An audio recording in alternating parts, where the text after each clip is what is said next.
It's been almost 4 years since Final Fantasy VII Remake was released, and not for long, its second installment Rebirth will soon see the light of day this year on February 29th. Exclusively will be launched on PS5. The level of content that this game provides blew me away, since I was expecting something the same size as its predecessor, but I was wrong. This game will be massive and players will be exploring tons of new stuff added to the table.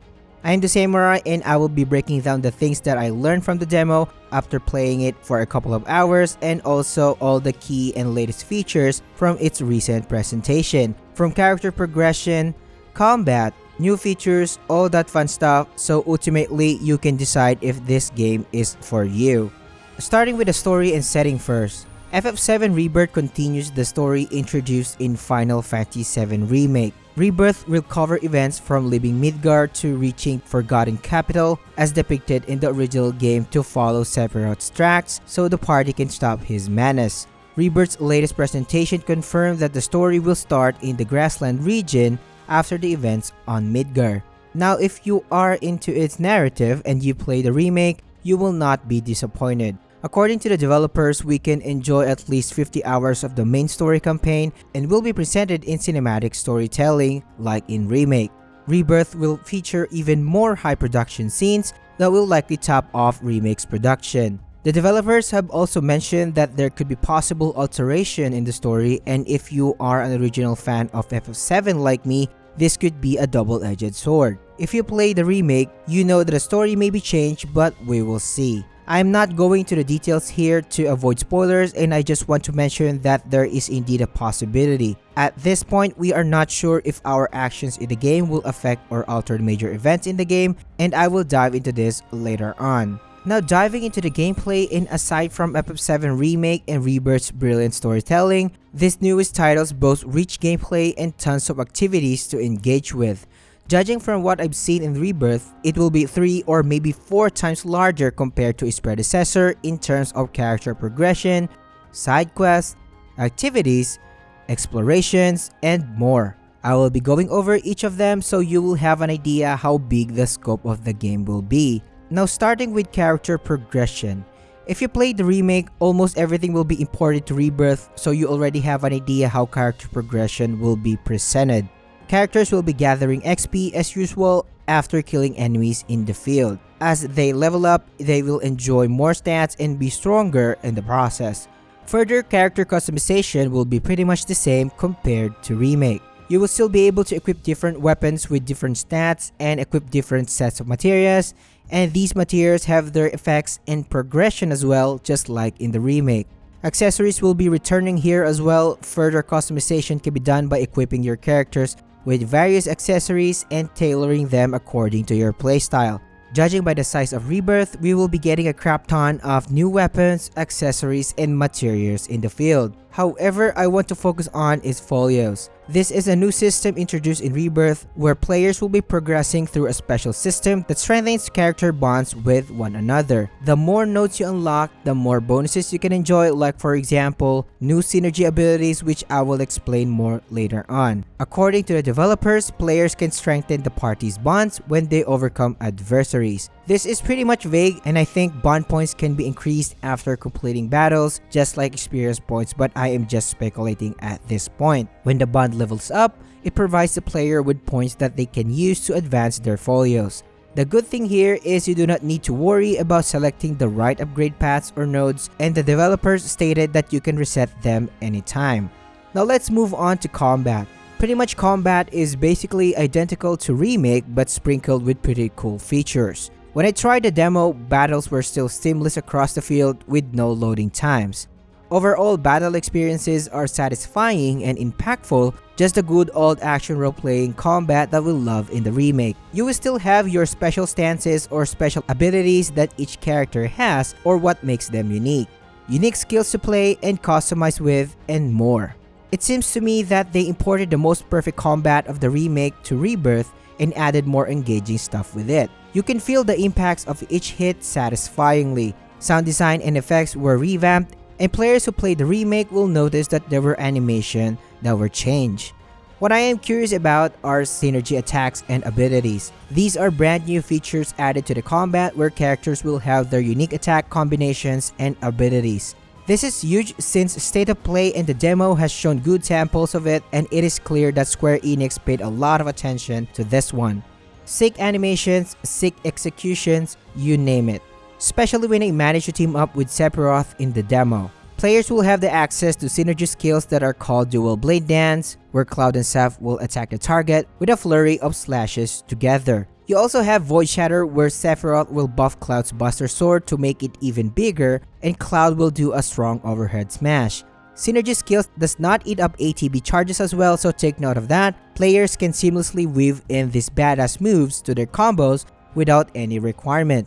It is known that these synergy skills will have different effects, so that will be another layer of customization. On top of this already cool skills are synergy abilities. Synergy abilities are like your limit breaks but are done by two characters, and in the demo I managed to witness the double helix synergy ability from Seph and Cloud, where they will team up, form their stances, and unleash coordinated flashy sword attacks.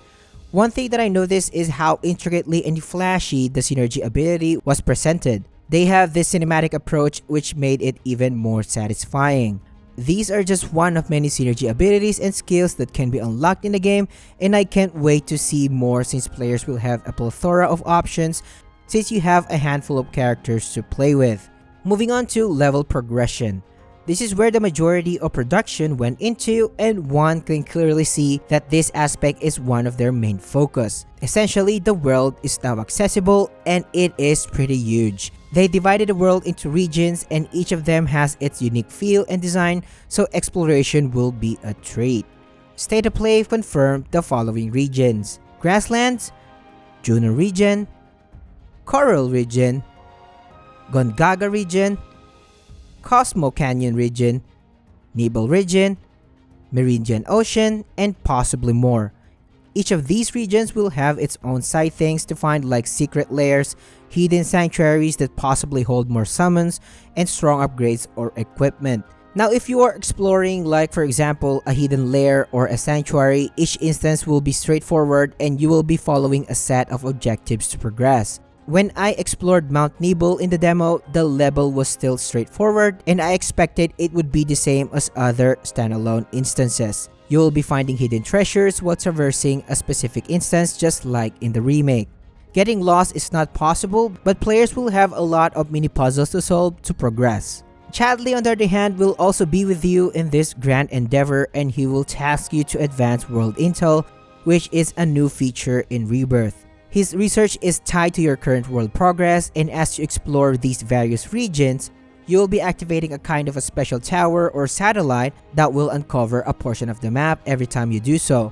Now, judging from the demo, each region will be massive since they let players to see a glimpse of Nibel region, and it is massive. We will soon find out more about how a region can be explored, but most likely it will be an open world and you can see it in their presentation. They will unlock the Juno region for the players to explore later on after an update, and I am pretty excited for that, and I will also make a video covering it. Since our major progression will mostly be an open world, Square Enix put a lot of depth into terrain progression.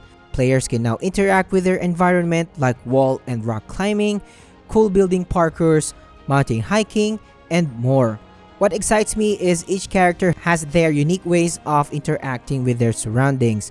However, it seems that when I tried the demo, I had a clunky experience, especially interacting with my surroundings in Mount Nibel. Jumping through the cliffs and climbing rocks provided a not so good experience in my opinion, and I am hoping that this will be polished in the actual product. Now going back to the characters, each of them will have exclusive terrain interaction abilities like Tifa's grappling hook, Red 13s can climb through walls, Barret can shoot objects or ladders so you can climb on them, Yuffie can swing from point A to B, Aerith can manipulate the live stream to control ancient objects, and so much more. Just imagine all the possibilities in terms of finding secrets and terrain progression. You will always be on the lookout for which character can access a certain section or unreachable areas. So now moving on to the mode of transportation. So when you explore the open world, you can either do it in an old-fashioned way, which is on foot, or take advantage of FF7 signature vehicles in the original such as the buggy, tiny bronco,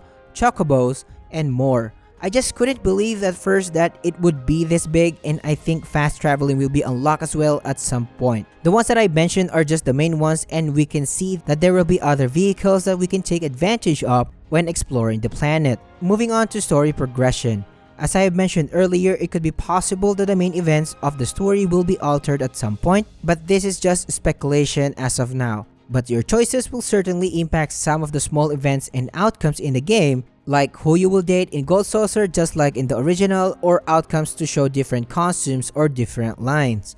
Now that's it for core gameplay, and it is now time for presentation. In terms of its overall visual, you can still expect that the level of production they committed into. The character models are phenomenal and they are highly pleasing to the eye. However, one of the main problems of the remake remains, which is NPCs look terrible. Some of the buildings and objects lack polish in most cases, and because of our character models are the main focus, it is making the other side models look terrible, like really terrible. Good thing that the overall world design was also phenomenal, so I tend to forget this fact. Thanks to these highly detailed models, cinematic storytelling has never been so engaging like this before.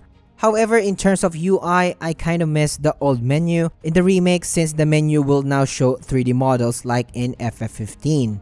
When it comes to audio, visuals, storytelling, and gameplay are the main strengths of the Final Fantasy series. So expect top-notch voice acting, phenomenal soundtracks, and sound design. The series was known for these aspects, and they did a great job in Remake, and Rebirth will surely be better in terms of this. Now, during my time with the demo, I can't help but be emotional since they successfully recreated some of the original soundtracks from the original game to make my journey even more immersive. Now, when it comes to replayability, Square Enix stated that the players will have at least 100 hours to get everything in the game. But I tend to disagree with this, since it looks like we can even have more than that, and I am guessing completionists and enjoyers can easily score 150 hours minimum. Just think about how many side quests or odd jobs you can do that branch out in different regions that can be tackled anytime without worrying about the story. Each of these side quests varies in size, and it is easy to see that there will be longer ones that arch and expand as you progress in later chapters. Region explorations will take dozens and dozens of hours just to find everything that it offers. Or trying to figure out the best party compositions for your characters and play with their different skills and combat abilities. There could be a lot of experimentation involved in it, so be sure to expect that. Not to mention the tons and tons of minigames as well have been introduced in Rebirth, and this will surely take hours and hours of fun. We are talking about our staple Fort Condor, Queen's Blood, a new card game in which players can get cards and form their unique deck. It is just a start. Other minigames are still present like the old ones, such as the G-Bike, and brand new games will be introduced in Rebirth as well. It is also possible that players will be able to visit previous chapters in a New Game Plus mode, just like in its predecessor. And if you enjoy this kind of side content, you will find your money's worth here. Just imagine how much minigames you can access, and each of these minigames have their own like high scores to beat, different rewards to take, all that fun stuff. Moving on to my thoughts and impressions. To be honest, I was surprised how massive Rebirth will be on release, and I didn't expect to be this massive. As an FF series enthusiast, or a fan of FF7 in general, I can't help but to be emotional with how they reimagined most of the iconic places and events from the original. The state of play and the demo gave a strong starting impression on me that Rebirth will deliver a phenomenal experience, and I will definitely see you all on February 29th and enjoy this awesome game. If you are going to play Rebirth like many of us, and if you haven't played the remake, I highly suggest checking it out first to have solid footing story-wise and be immersed in its solid production. With all that said and done, and all the new stuff that we have talked about, especially its exploration, I can say that this is going to be where the real Final Fantasy VII Remake experience will begin, and I can't wait to get my hands on it.